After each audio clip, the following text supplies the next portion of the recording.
जय हिंद everyone. So welcome to awakening classes. So October month के करंट अफेयर्स जो भी इंपॉर्टेंट इवेंट हुए हैं अक्टूबर मंथ के, आज के इस लेक्चर में हम वो कवर करेंगे। जेकेएसएसबी कांस्टेबल का एग्जाम हो या जूनियर असिस्टेंट हाई कोर्ट का एग्जाम हो, दोनों के लिए ये लेक्चर रेलिवेंट है। आज हम 1 अक्टूबर से लेकर 15 अक्टूबर तक जो इंपॉर्टेंट हुआ वो कवर करेंगे और नेक्स्ट लेक्चर में बाकी 16 अक्टूबर से 31 का जो रह जाएगा वो कवर कर लेंगे।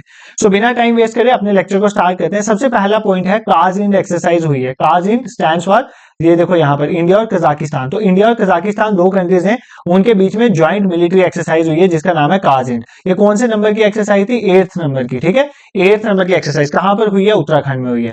जो भी मिलिट्री एक्सरसाइज है उसमें एग्जाम में यही क्वेश्चन आएगा, मिलिट्री एक्सरसाइज का नाम लिखा होगा, पूछ लेगा ये किस किस के बीच में होती है, या पूछ लेगा कहां पर हुई। तो काजिंड एक्सरसाइज इस बार की कहां पर हुई है? उत्तराखंड में हुई है। जस्ट आपने इतना याद रखना है तो आपका काम बच जाएगा। Moving to second, Virat Kohli sir की बात हो रही है। इन्होंने फास्टेस्ट 23,000 रन बनाए। ठीक है, तो सबसे ज्यादा फास्ट 23,000 रन बनाने वाले जो इंडियन क्रिकेटर बने वो बने विराट कोहली सर। इन्होंने किसका रिकॉर्ड ब्रेक किया है? सचिन तेंदुलकर सर का। इससे पहले वो ये रिकॉर्ड होल्ड करते थे, उसको ब्रेक कर दिया है विराट कोहली ने। तो ये याद करना है। अब ये फर्स्ट क्रिकेटर बन गए जिन्होंने फास्टेस्ट 23,000 रन बनाए। ठीक है, नेक्स्ट भारत जन। अब भारत जन क्या है? बेसिकली इंडिया की पहली गवर्नमेंट द्वारा फंडिड multi modal large language model initiative. ठीक है, जिसने बनाया आईआईटी बॉम्बे ने बनाया। इसको लॉन्च बेसिकली करा है हमारी ministry of science and technology ने। ठीक है, ministry of science and technology. Sir ये क्या है, इसका मीनिंग क्या है, इसमें क्या होगा, हमें कुछ नहीं पता है। कोई बात, इसलिए तो बैठा हूं यहाँ पे। देखो, ministry of science and technology ने एक भारत जन को लॉन्च करा। भारत जन क्या है? इंडिया का नहीं, ये वर्ल्ड का भी पहला है। मतलब वर्ल्ड का भी पहला, सिर्फ इंडिया के नहीं वर्ल्ड का। गवर्नमेंट फंडेड, मतलब इसकी फंडिंग गवर्नमेंट ने करी है। मेनली आईआईटी बॉम्बे काम कर रहा है, इसका मतलब गवर्नमेंट फंडिंग है। तो गवर्नमेंट की फंडिंग से एक multi modal large language model बनाया। लार्ज लैंग्वेज मॉडल का मतलब होता है कि मतलब फॉर एग्जांपल जैसे लोगों को अगर आपको पब्लिक सर्विसेज प्रोवाइड करनी है तो आप ज्यादा लैंग्वेजेस अगर जानती होगी, जो मशीनरी उसको प्रोवाइड करेगी, अगर वो ज्यादा लैंग्वेजेस जानती होगी तो अच्छे वे में लोग उन फैसिलिटीज का बेनिफिट उठा पाएंगे ना।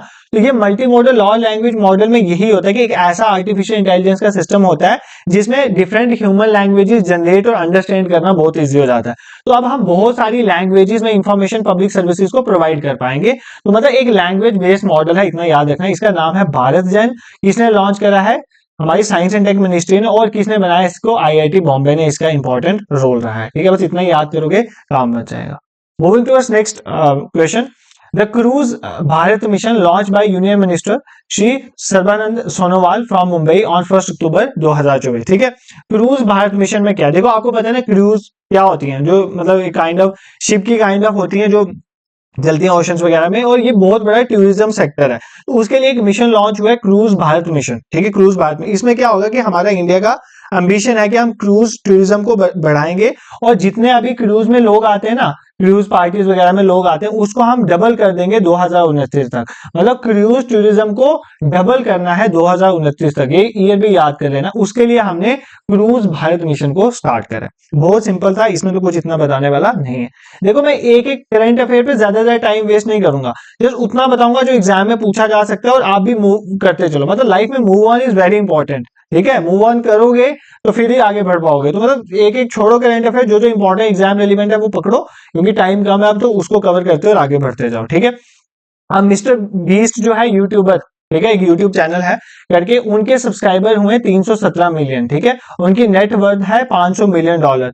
ये रिचेस्ट यूट्यूबर हैं वर्ल्ड के। ठीक है, रिचेस्ट यूट्यूबर वर्ल्ड के, इनको जो है वो दिया गया। सेकंड नंबर पे जेफरी स्टार आते हैं। तो बस आपने इनका नाम याद रखना है। रिसेंट अभी स्टडी हुई है, उसमें मिस्टर बीस्ट जो है, जिनके यूट्यूब में कितने सब्सक्राइबर हैं? 317 मिलियन। वो जो है बेस्ट जो है उनको एज अ मतलब सबसे अमीर यूट्यूबर का उनको मिला है, मतलब उनको डेजिग्नेट किया गया। ठीक है, हमारे तो बड़े कम है अभी सब्सक्राइबर। तो नेक्स्ट इंपॉर्टेंट है ये कि इंडिया जो है, हाँ ये इंपॉर्टेंट है कि खो खो वर्ल्ड कप जो 2025 का है ना, वो भारत होस्ट करेगा। क्योंकि अभी जो है हमारी इंडिया की जो kho kho federation of India है, उसने इंटरनेशनल खो खो फेडरेशन के साथ बातचीत करी है, ताकि 2025 का इंटरनेशनल खो खो जो इवेंट होगा वो कहां पर हो? वर्ल्ड कप होगा जो खो खो वर्ल्ड कप, वो कहां पर हो? इंडिया में हो। ठीक है, तो ये याद रखना कौन से ईयर में हम होस्ट कर सकते हैं, 2025 वाला। ठीक है, जो आने वाला साल है। नेक्स्ट देखो, मिस्टर श्याम्स कुमार वो नए प्रेसिडेंट बने हैं इंडियन न्यूज़पेपर सोसाइटी के। तो ये अपॉइंटमेंट है, एग्जाम के लिए इंपॉर्टेंट है। तो श्याम्स कुमार, इनका नाम याद कर लेना। इंडियन न्यूज़पेपर सोसाइटी के नए क्या बने हैं? ये नए प्रेसिडेंट बने। ठीक है, नेक्स्ट मूव करते हैं। नेक्स्ट करंट अफेयर हमारा क्या है?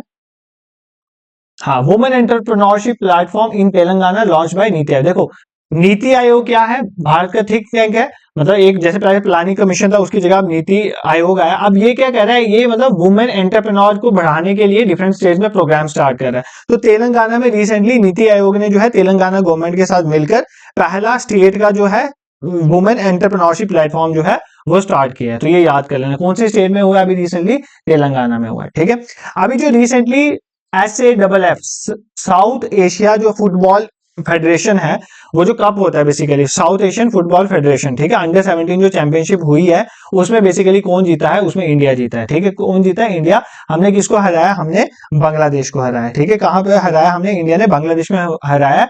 बांग्लादेश को हरा के इंडिया जो है under 17 south Asian football federation में जीता है। ठीक है, ये आपने याद रखना है। और जो चैंपियनशिप है जीता, और कहां पर हुआ था मैच? भूटान में हुआ था। भूटान में जीता है। ठीक है, भूटान में, भूटान की कैपिटल थिम्पू में था स्टेडियम, वहां पर जीता है। किसको हराया है? बांग्लादेश को है, और अंडर 17 है, ये याद कर लेना। तो साउथ एशियन फुटबॉल फेडरेशन की अंडर 17 चैंपियनशिप जो है वो कौन जीता है?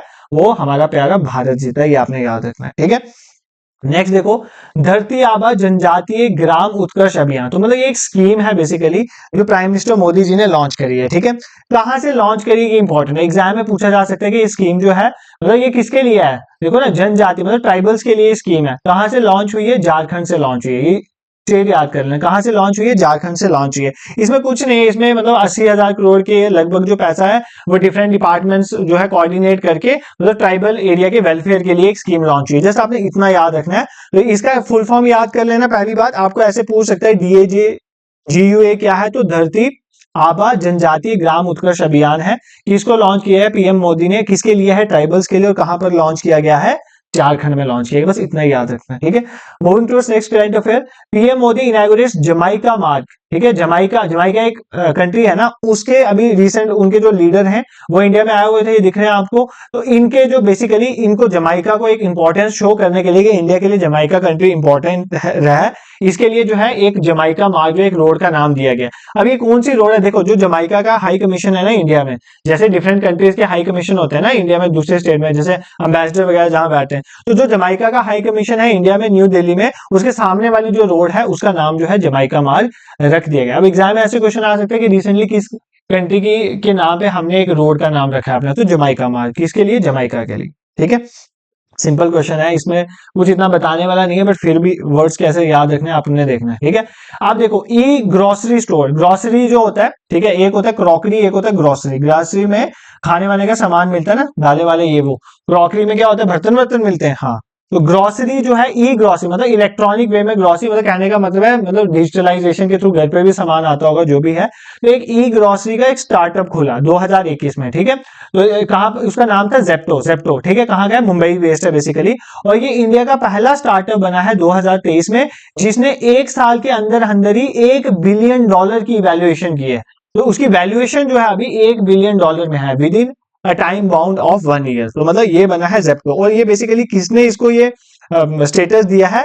लिंक्डइन का टॉप इंडियन स्टार्टअप की एक लिस्ट आई है 2024 की, उसमें टॉप किया है जेप्टो ने, ये याद कर लेना। ठीक है, लिंक्डइन ने टॉप इंडियंस ऐसे पूछेगा, लिंक्डइन की टॉप जो इंडियन स्टार्टअप ऑफ 2024 की लिस्ट आई है उसमें किसने टॉप किया है? जेप्टो ने टॉप किया है। जेप्टो क्या है कि ई ग्रोसरी स्टार्टअप है। ठीक है, और इसने $1 बिलियन की valuation with in a year जो है, नियरली अ ईयर में अचीव करी है। बस इतना याद करना है। ठीक है, बाकी यार ये तो मैं ऑलरेडी आपको बता चुका हूँ कि क्लासिकल लैंग्वेजेस दी गई हैं। अब रिसेंटली जो है 5 नई लैंग्वेज को क्लासिकल लैंग्वेज दी गई, एक मराठी को, एक बंगाली को, पाली को, प्राकृत को और असमी को। पहले 6 थी ना, एक थी तमिल सबसे पहली, फिर संस्कृत, फिर उसके बाद ये मिक्स आई, कौन सी आई? तेलुगु आई, फिर कौन सी आई? कन्नड़ आई, फिर उड़िया आई, मलयालम आई, उड़िया सबसे लास्ट में आई थी। पहले ये 6 थी क्लासिकल लैंग्वेज, उसमें 5 और ऐड हो गई, मराठी, बंगाली, पाली, प्राकृत, असमी। अभी आपको पूछे एग्जाम में कितनी क्लासिकल लैंग्वेजेस हैं? तो 11 क्लासिकल लैंग्वेज। इनके नाम एक बार थोड़ा देख लेना। ठीक है, यहाँ पर कोई डोगरी नहीं है क्लासिकल लैंग्वेज, यहाँ पर कश्मीरी नहीं है, ये चीजें देख लेना, ये क्लासिकल नहीं है। और पूछे ऑफिशियल लैंग्वेजेस कितनी है? तो 22 जो हमारे कॉन्स्टिट्यूशन में। क्लासिकल लैंग्वेज अलग होती है, जो हमारी एंशिएंट स्क्रिप्ट वगैरह बताता है वो एक अलग कंसेप्ट है। ठीक है, उसको यहाँ पर मिक्स मत करना। ठीक है, नेक्स्ट श्रीलंका के एक प्लेयर है जिनका नाम है प्रवीण जया विक्रमा, ठीक है, इनको जो है 1 साल का बैन मिला है इंटरनेशनल क्रिकेट जो काउंसिल है उसके द्वारा एंटी करप्शन के ब्रीच में, ठीक है। बस इतना याद करो, इसके लिए आपको इतना याद रखने की जरूरत नहीं है, ये इंपॉर्टेंट है। मैक्सिको की पहली वुमेन प्रेसिडेंट बनी है, इनका नाम है शेनबॉम। क्या नाम है? शेनबॉम। इनका पूरा नाम है क्लॉडिया शेनबॉम। पूरा नाम लिख देता हूं, क्लॉडिया शेनबॉम इनका पूरा नाम है। क्लॉडिया शेनबॉम जो है मैक्सिको की पहली वुमेन प्रेसिडेंट बनी है।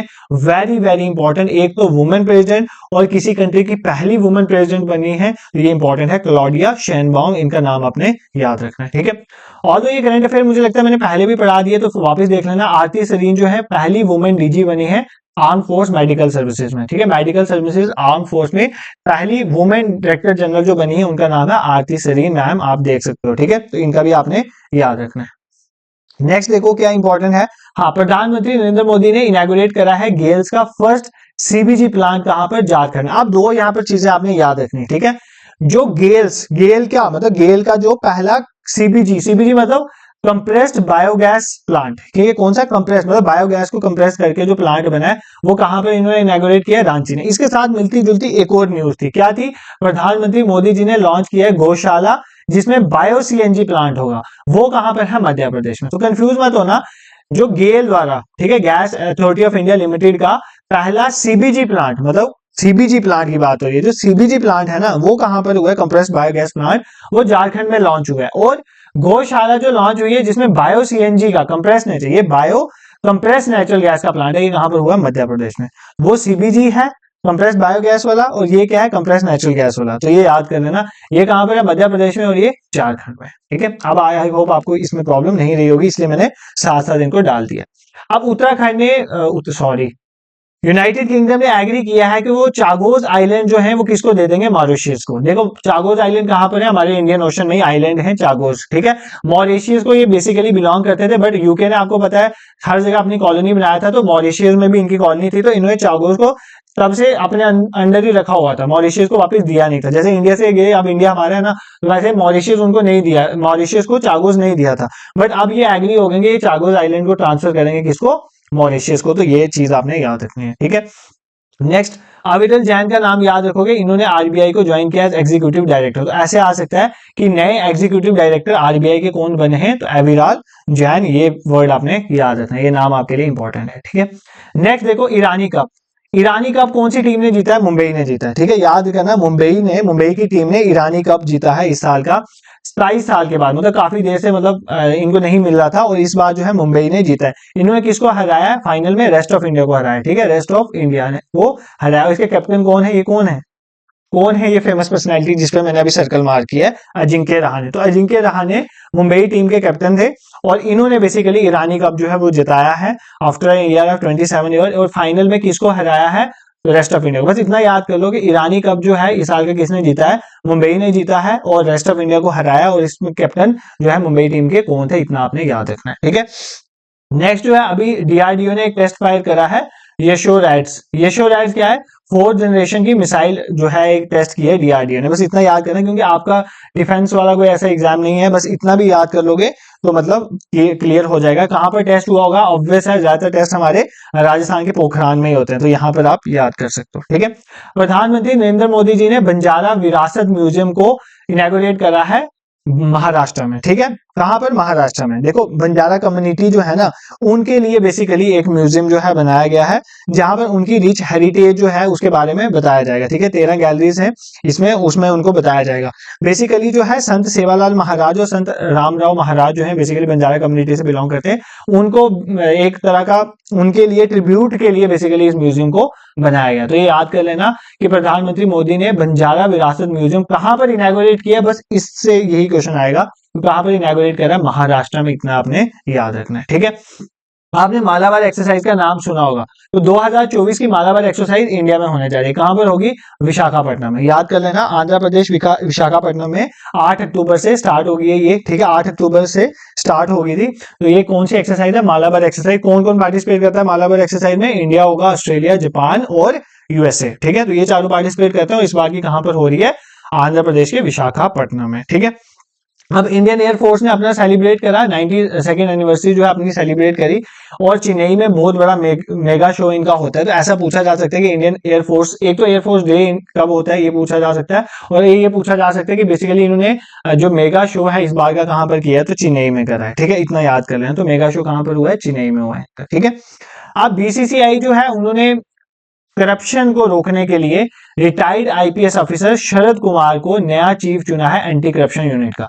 मतलब बीसीसीआई की जो एंटी करप्शन यूनिट है उसमें अपॉइंट हुए हैं एज न्यू चीफ कौन, IPS officer Sharad Kumar. Retired हैं आईपीएस ऑफिसर शरद कुमार, बहुत अच्छी इनकी जो है वो पुराना नाम है, इसलिए इनको चुना गया ताकि करप्शन को कम किया जा सके। ठीक है, दीपा कार्मकर ने अनाउंसमेंट करी है ऑफ रिटायरमेंट, और ये किससे बिलोंग करते हैं, जिमनास्ट से बिलोंग करते हैं। जब कभी कोई फेमस पर्सनैलिटी जो वो रिटायर हो जाता है ना, जस्ट एग्जाम में ऐसा क्वेश्चन आने की प्रोबेबिलिटी होती है कि वो किस स्पोर्ट से बिलोंग करते हैं। तो आपने याद रखना कि जो दीपा कार्मकर हैं वो कौन से स्पोर्ट से बिलोंग करते हैं, जिमनास्ट से बिलोंग करते हैं। बस इतना याद करोगे तो आपका काम बन जाएगा। ठीक है, देखो अगर आपको ना इसे लग रहा होगा यार कितना है, इसको कैसे याद रखना है, ये वो कैसे करना है, देखो आपको याद तो रखना पड़ेगा। अब ये 15 दिन के करंट अफेयर हैं, एक दिन में इतना करंट अफेयर होता है, उसमें छान छान के लाना तो टाइम लगता है। यूजुअली मतलब ऐसा कमेंट आता है कि जैसे जूनियर असिस्टेंट के बच्चे आज के कमेंट करते हैं सर आप हमारे लिए वीडियो नहीं लाते, ये नहीं लाते। देखो आपके लिए काफी तो प्लेलिस्टें बनी हुई है, जैसे कंप्यूटर है वो तो चल ही रहा है, बाकी मैंने पढ़ाया हुआ है ऑलमोस्ट। यही करंट अफेयर का ऐसा पोर्शन है कि मतलब इसमें टाइम लगता है, ठीक है, करंट अफेयर्स को फ्रेम करने में। तो इसीलिए इसमें मैं मुझे लगता है 3-4 दिन से हो रहा है ये। तो अब इसी आगे वाली भी आने में 2-3 दिन लग जाएंगे, तो वेट करना अभी जो बाकी अक्टूबर मंथ के दूसरी पार्ट 2 आएगा उसका।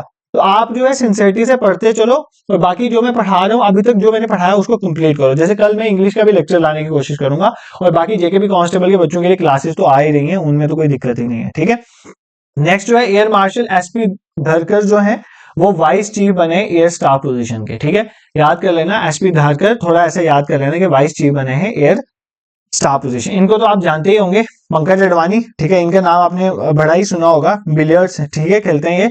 तो इनको सिंगापुर ओपन जो है बेसिकली इन्होंने जीता, तो पंकज अडवाणी का आपने नाम याद रखना। ठीक है, सिंगापुर ओपन इन्होंने जीता। अब आपको पता है नोबेल प्राइजेस दिए गए। अब नोबेल प्राइज जो है एक ही जगह मैंने इकट्ठे नहीं करे, इसी वीडियो में 2-3 पढ़ा दूंगा, 2-3 नेक्स्ट में पढ़ा दूंगा। बट याद रखना, जस्ट इतना याद रखना कि नोबेल प्राइज किस फील्ड में किसको मिला है और क्यों मिला है। जैसे फॉर एग्जांपल इनका पूरा नाम मत याद रखो, एक होप फील्ड और हिंटन, इतना याद कर लो, होप फील्ड और हिंटन। होप फील्ड और हिंटन को किसमें, ये होप फील्ड और हिंटन है, इनको किसमें नोबेल प्राइज मिला है, 2024 का फिजिक्स में मिला है। ठीक है, इन्होंने क्या किया ऐसा, इन्होंने मशीन लर्निंग की फील्ड में काम किया। इसमें मशीन लर्निंग की फील्ड में, जैसे आर्टिफिशियल लर्निंग है ऐसे मशीन लर्निंग है, अब इन डेप्थ नहीं जाएंगे क्या होता है, बहुत डीप फिजिक्स हो जाएगी। तो मशीन लर्निंग की फील्ड में इन्होंने काम किया, होप फील्ड और हिंटन ने, उसके लिए जो है बेसिकली इनको जो है नोबेल प्राइज मिला है फिजिक्स का, इतना याद कर लेना बस। ठीक है, नेक्स्ट देखो रिलायंस इंडस्ट्रीज। हाँ, रिलायंस इंडस्ट्री जो है उसने टॉप करा है highest tax paying companies in India. 2024 की सबसे ज्यादा टैक्स पेइंग कंपनी जो है वो कौन सी बनी है, रिलायंस इंडस्ट्री। इन्होंने 20,713 करोड़ के लगभग जो है वो टैक्स जो है पे किया। ठीक है, सेकंड नंबर पे एसबीआई ने किया है, और थर्ड नंबर में किसने करा है, एचडीएफसी बैंक ने करा है। ठीक है, एचडीएफसी बैंक ने करा है, और उसके बाद जो है टाटा टीसीएस जो है टाटा कंसल्टेंसी सर्विस जो है उसने 4th रैंक में करा। तो आपने फर्स्ट ही याद रखना और सेकंड भी देख लेना एसबीआई। तो रिलायंस और एसबीआई, रिलायंस ने पहले नंबर पे सबसे ज्यादा जो है टैक्स पे करा है इंडिया में, ये चीज याद कर लेना। ठीक है, इसका मतलब रिलायंस का रेवेन्यू कितना होगा अगर टैक्स सबसे ज्यादा पे कर रहा है, ये आप सोच सकते हो। तो अभी आपको पता है अक्टूबर में इलेक्शन में रिजल्ट आया, हरियाणा में जो है चीफ मिनिस्टर अपॉइंट हुए। जम्मू कश्मीर में कौन सी पार्टी से बिलोंग करते हैं, आईएनसी और एनसी की सरकार बनी, एनसी के सीएम बने उमर अब्दुल्ला सर, और हरियाणा के बीजेपी के बने। आप मुझे कमेंट सेक्शन में बताओगे हरियाणा के करंट सीएम कौन है जो बने अभी। ठीक है, इस क्वेश्चन का आंसर हर एक बच्चा देगा जो वीडियो देख रहा है। अगर मैं इतनी मेहनत से वीडियो बनाता हूं तो आपको एक कमेंट करने की भी मेहनत करनी चाहिए। ठीक है, मुझे भी ऐसा लगेगा कि आप जो है सिंसियरिटी से इन वीडियोस को देखते हैं। अब ये एक पुरानी न्यूज है बट रिसेंटली अनवील्ड हुई है, तो इंपॉर्टेंट है। वर्ल्ड की सबसे ऊंची जो है इमेजिंग चेरेनकोव टेलीस्कोप। देखो बेसिकली आपने सुना होगा, आज से पहला सुना होगा, मेस का नाम सुना होगा। ठीक है, मेस, ये याद कर लेना, एमएसई मेस क्या है। ठीक है, मेस क्या है, मेस की फुल फॉर्म है basically major atmospheric Cherenkov experiment. इसके तहत क्या है कि हम एक टेलीस्कोप लगा रहे हैं लद्दाख में, जहां से हम क्या करेंगे, एस्ट्रोनॉमिकल स्पेस को स्टडी करेंगे। ठीक है, आप बोल रहे हैं लद्दाख में क्यों लगा रहे हैं, एक तो हाइट वाला रीजन है और दूसरा ये है कि वहां पर डिस्टर्बेंस कम है। ठीक है, क्योंकि यहाँ पर छोटी छोटी माइन्यूट चीजें स्टडी करने के लिए डिस्टर्बेंस जहां पर कम होती है, बड़ी चीजें देखी जाए, इसलिए लद्दाख में अनवील हुई है। तो वर्ल्ड की सबसे ऊंची इमेजिंग चेरनकोव टेलीस्कोप जो है कहां पर अनवील हुआ है, लद्दाख में हुआ है। लद्दाख लद्दाख लद्दाख ये वर्ड याद कर लेना, क्योंकि एग्जाम में ये क्वेश्चन पूछेगा। ठीक है, और एक ये यंग शेर्पा है, देखो शेर्पा मतलब ये बेसिकली बिलोंग करते हैं कहां से, नेपाल के माउंटेनियर हैं, इनका नाम है नीमा रिंजी। ठीक है, नीमा रिंजी शेर्पा। इनको इसलिए याद रखना है कि इन्होंने जितने भी हमारे जो 14 पहाड़ियां हैं जो वर्ल्ड की, जो 8000 मीटर से ऊपर है, मतलब 8 किलोमीटर से ऊपर हाइट की हैं, उन्होंने इन सबको जो है सबमिट करा, मतलब उनको अचीव करा है। ठीक है, तो ये याद कर लेना, ये माउंटेनर हैं और 14 जो टॉप वाली जो 8000 मीटर से पीक है वर्ल्ड की, उन सबको इन्होंने कवर किया है। ठीक है, ये याद कर लो। अब लिटरेचर में नोबेल प्राइज किसका मिला है इस साल का, तो ये साउथ कोरियन ऑथर है जिनका नाम है हैन कैंग। ठीक है, क्या नाम है, हैन कैंग। क्या नाम है, हैन कैंग। इन्होंने, हैन कैंग साउथ कोरियन नेम है। ठीक है, किम जोंग वहां से याद कर लो। ठीक है, तो साउथ कोरियन है बेसिकली, याद करना है। हैन कैंग जो है साउथ कोरियन है, इनको नोबेल प्राइज मिला है लिटरेचर में। ठीक है, इन्होंने किस पे बेसिकली लिटरेचर लिखा था जिनके लिए इसको मिला है, बेसिकली ये जो पोइट्स लिखते हैं ना, अपनी पोइटिक इनके प्रोज आते हैं, उसमें बेसिकली ये ज्यादातर बताते हैं जो हिस्टोरिकल ट्रॉमास हुए हैं। ठीक है, और जो मतलब ह्यूमन लाइफ के ऊपर जो भी फ्रेजिलिटीज आई हैं, तो उसके बारे में इन्होंने लिखा है, तो ये याद कर लेना। ठीक है, हिस्टोरिकल ट्रॉमास के बारे में। अब इंडिया की जो नेशनल साइंस कमीशन है, उसने अप्रूव करा है कि हम ल्यूनर पोलर एक्सप्लोरेशन मिशन करेंगे, जिसका नाम है लुपेक्स। किसके साथ करेंगे, जापान की जाक्सा। जैसे इंडिया की इसरो है, मतलब इंडिया की इसरो जापान की जाक्सा के साथ मिलकर एक ल्यूनर पोलर एक्सप्लोरेशन मिशन करेगा। ठीक है, ल्यूनर मतलब मून में हम अपना मिशन भेजेंगे। ठीक है, जैसे हमने चंद्रयान वगैरह भेजा, अब इसके बाद हम ल्यूपेक्स भेजेंगे, जिस ल्यूपेक्स का मेन काम बेसिकली यही होगा कि हम उसकी वजह से देखेंगे कि किस तरह से पानी डिस्ट्रीब्यूट है मून के ऊपर, सरफेस के ऊपर भी और बीनीथ भी, मतलब उसके नीचे भी कैसे पानी जो है डिस्ट्रीब्यूटेड है, ये चीजें चेक करने के लिए इसरो और जाक्सा जो है जापान की जो स्पेस एजेंसी है वो मिलकर काम करेंगे। ठीक है, नेक्स्ट हम सफर पॉलिसी, ये ऑलरेडी भी आई थिंक मैंने पढ़ाई हुई है। हम सफर पॉलिसी जो है बेसिकली इसका मतलब ये है कि ये हमारे जो यूनियन मिनिस्टर ऑफ ट्रांसपोर्ट जो है नितिन गडकरी साहब, इन्होंने अनाउंस कर दी। इसमें क्या है कि हम अपने हाईवेज को मतलब बहुत अच्छा बनाएंगे, ताकि एक अच्छा हम सफर हो, काइंड ऑफ मतलब हर फैसिलिटी आपको जो है हाईवेज में मिल जाएगी, उसके रिलेटेड है, बस इतना याद कर लेना। एग्जाम में आ गया हम सफर पॉलिसी, तो वहां पे कुछ और मत ढूंढने शुरू हो जाना। ठीक है, मिनिस्ट्री ऑफ लव अफेयर्स ऐसा कुछ नहीं होता हम सफर वाला, तो वो याद कर लेना कि बेसिकली हाईवेज के रिलेटेड ही है। ठीक है, नेक्स्ट देखो केमिस्ट्री में जो है प्रोटीन की रिसर्च के लिए, ठीक है, प्रोटीन की रिसर्च की है इन्होंने, प्रोटीन पे बेकर, हैसबिस और जंपर इनको मिला है। देखो इनके नाम पूरे ये नहीं है, एक का नाम है डेविड बेकर जिनको प्रोटीन के डिजाइन बनाने के लिए बना है, एक का नाम है डैमिस हैसबिस और तीसरे का नाम है जॉन एम हम्पर। इन्होंने basically AI based protein structure की प्रेडिक्शन करी थी इन दोनों ने। ठीक है, और इन्होंने बेसिकली बेकर ने क्या करा था, इन्होंने प्रोटीन के डिजाइन को कंप्यूट करना किया था, मतलब बेसिकली तीनों का काम किसमें हुआ, प्रोटीन रिसर्च में। ठीक है, बेकर बेकरी से याद कर लो,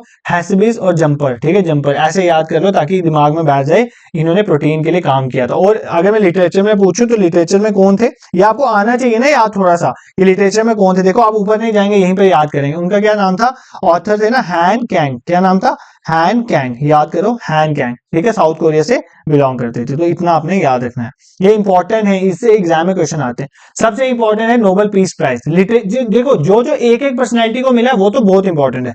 नोबेल पीस प्राइज 2024 का किसको मिला है, निहोन हाइडिंका को। निहोन हाइडिंका क्या है, ये एक तरह की ऑर्गेनाइजेशन है।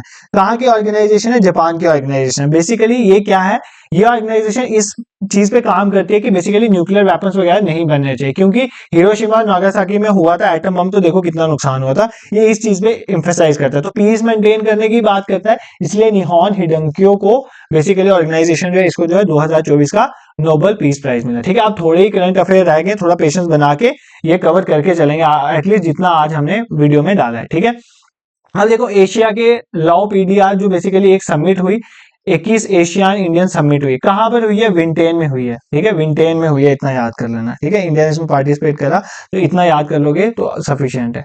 अब सीईओ अपॉइंट हुए जेम पोर्टल। ठीक है, जेम पोर्टल है जहां से मतलब जो डिफरेंट गवर्नमेंट इंस्टीट्यूशन अपना सामान वगैरह मंगवाते हैं, उसको बोलते हैं जेम पोर्टल। इसके बारे में पढ़ाया भी मैंने। एल सत्या श्रीनिवास अपॉइंट हुए सीईओ ऑफ जेम पोर्टल। ठीक है, ग्लोबल हंगर इंडेक्स आया, ये कौन निकालता है, कंसर्न वर्ल्ड वाइड। ठीक है, एंड वेल्थ हंगर लाइफ, ये दोनों मिलके निकालते हैं। तो इन्होंने ग्लोबल हंगर इंडेक्स जो निकाला है उसमें इंडिया का रैंक कितना आया, 105 रैंक, मतलब इंडिया की बुरी हालत है, 105 रैंक है आउट ऑफ 127 कंट्रीज। तो एग्जाम में ये पूछा जा सकता है इंडिया का रैंक क्या है और इंडिया की जो स्कोर कितना था ग्लोबल हंगर इंडेक्स में, स्कोर कितना था, स्कोर था 27.3। मतलब ये इंडिकेट कर रहा है कि हंगर की कंडीशन इंडिया में अच्छी नहीं है और रैंक 105 आप याद, कौन निकालता है, वेल्थ हंगर लाइफ और कंसर्न वर्ल्ड वाइड मिलके निकालती हैं, ठीक है। और इस बार का जो इकोनॉमिक्स में नोबेल प्राइज दिया गया वो किनको दिया गया है, एस मोगलू, जॉनसन रोबिन्सन एस मोगलू, ऐसे याद कर लो, इनको इकोनॉमी में मिला। इन्होंने बेसिकली किस चीज पे काम किया, इन्होंने इस चीज पे काम किया कि जो सोसाइटी में डिफरेंट डिफरेंट इंस्टीट्यूशंस होते हैं, ठीक है, जैसे फैमिली, मतलब काइंड ऑफ जो भी इंस्टीट्यूट सोसाइटी में होते हैं इनको बोलते हैं सोसाइटल इंस्टीट्यूशन, उनका कंट्री की प्रॉस्पेरिटी में क्या रोल है, मतलब सोसाइटी और इकोनॉमी को जोड़ने का काम इन्होंने करा, तो इसलिए इनको 2024 का इकोनॉमिक्स का नोबेल प्राइज मिला है, ठीक है। वर्ल्ड फूड डे जो है हमने 16 अक्टूबर को बनाया, इस बार की थीम क्या थी, right to food for a better life and better future, ठीक है, right to food for a better life and better future, ठीक है। अब आप बोलोगे सर आप तो बोलते 15 तक के करंट अफेयर है, देखो मैंने मिक्स ही करा हुआ है तो आप टेंशन मत लेना, बट समझ लो कि 15 दिन के कवर कर लिए, 15 के हमें करने। मेरे को इस तरह से लेक्चर बनाना था ताकि आप बोर ना हो जाओ, एक ही सारी एक तरफ की चीजें ना आ जाए, इसलिए थोड़ा इसको इस तरह से किया गया। अब ये इंपॉर्टेंट चीज है, महाराष्ट्र गवर्नमेंट ने अनाउंस करा है कि जो महाराष्ट्र की स्टेट की जो स्किल डेवलपमेंट यूनिवर्सिटी है उनका नाम किसके नाम पे रखा जाएगा, श्री रतन टाटा जी के नाम पे, पद्म विभूषण रतन टाटा स्किल्स यूनिवर्सिटी, ठीक है, उनको पद्म विभूषण से सम्मानित किया गया ना, तो रतन टाटा स्किल्स यूनिवर्सिटी के उनका जो है नाम अब रखा जाएगा, ये उन्होंने रखा है, ठीक है, महाराष्ट्र गवर्नमेंट ने, इतना आपने याद रखना, ठीक है। 2-3 करंट अफेयर रह गए बस, ठीक है। एरोस्पेस स्टार्टअप है एक, space kids India has launch the Shakti sat mission aiming to train 12,000 girls age 14 से 18 from 108 countries in space technology, ठीक है, कुछ नहीं है, एक स्पेस किड्स करके जो है एरोस्पेस का स्टार्टअप है, ठीक है, इन्होंने एक शक्ति सेट मिशन स्टार्ट किया है जिसमें 12,000 गर्ल्स को क्या किया जाएगा, ट्रेन किया जाएगा, बेसिकली जिनकी एज 14 से 18 साल के है, बेसिकली इनको हम जैसे हम मिशन लॉन्च करने जा रहे हैं चंद्रयान फोन ये वो, तो उनकी थोड़ी नॉलेज वगैरह उनके साथ शेयर की जाएगी, इसके लिए मिशन स्टार्ट किया गया, ठीक है। अब एक नया नाम आप याद रखोगे, इनका नाम है, तो क्यों हैंग हो गया ये, तो रुक जाओ, अर्जुन वाजपेयी, ठीक है, अर्जुन वाजपेयी जो है इंडियन, पहले इंडियन बने हैं जिन्होंने माउंट शीशा पांगमा को क्या किया है, कॉन्कर किया, याद करना, माउंट शीशा पांगमा में चढ़ने वाले पहले जो है इंडियन बने हैं उनका नाम है अर्जुन वाजपेयी, ठीक है। हरमनप्रीत सिंह का नाम याद रखना कि ये सबसे महंगे प्लेयर बने हॉकी इंडिया लीग ऑक्शन में, तो हॉकी इंडिया लीग की जो ऑक्शन हुई उसमें सबसे महंगे कौन बिके, हरमनप्रीत। अभी आईपीएल के ऑक्शन भी स्टार्ट हो गए आई थिंक, तो देखो इनका इतना जाते, इनका जो ओवरऑल हाईएस्ट जो है, जैसे हरमनप्रीत सिंह जो है सबसे महंगे बिके हैं, कितने के बिके हैं, 78 लाख के, बट आपको पता है आईपीएल के तो बहुत कॉस्टली बिकते हैं, ठीक है। मुझे बता सकते हो कमेंट सेक्शन में पिछली बार आईपीएल में सबसे महंगा प्लेयर कौन सा बिका था, बताना मुझे कमेंट सेक्शन में, ठीक है। सो ये हम कुछ करंट अफेयर्स हमने कवर कर लिए। देखो अब दो चीजें अनाउंसमेंट आपके लिए ध्यान से सुनना, पहले तो जो जेकेपी कांस्टेबल के बच्चे हैं उनका फुल लेंथ ओएमआर बेस्ड आपकी ही डिमांड पे मैंने लॉन्च कर दिया है। पहला टेस्ट आपका 13 नवंबर को होना है, देन 19 नवंबर को, देन 24 को, देन 28 नवंबर को। कैसे इनरोल करना है, गूगल में जाना, अवेकनिंग क्लासेस सर्च करना और आपको हमारी वेबसाइट मिल जाएगी, वहां पे जाके इनरोल कर देना।